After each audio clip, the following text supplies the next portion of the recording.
Facebook scroll করতে করতে একটা দুর্দান্ত লেখা পড়লাম, আমার খুব ভালো লেগেছে।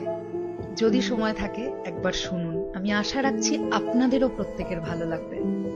নিজের আত্মসম্মান বাঁচাতে অনেক সময় খুব পছন্দের মানুষের থেকেও নিজেকে গুটিয়ে নিতে হয়, কারণ তাদের আসল চেহারাটা এক সময় ঠিকই সামনে চলে আসে।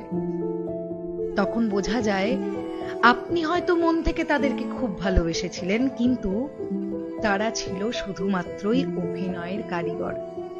এই সত্যটা মেনে নেওয়া ভীষণ কষ্টের হলেও নিজের মর্যাদা রক্ষা করে সরে আসাই শ্রেয়। যেখানে অনুভূতি হয় একতরফা, সেখানে পড়ে থাকা মানে নিজেকে তিলে তিলে হারিয়ে ফেলা। যেদিন আপনি নিজের গুরুত্ব বুঝবেন, সেদিন আর কারো সস্তা অভিনয়ের ভিড়ে নিজেকে আটকে রাখবেন না। কি অসাধারণ না বলুন লেখাটা?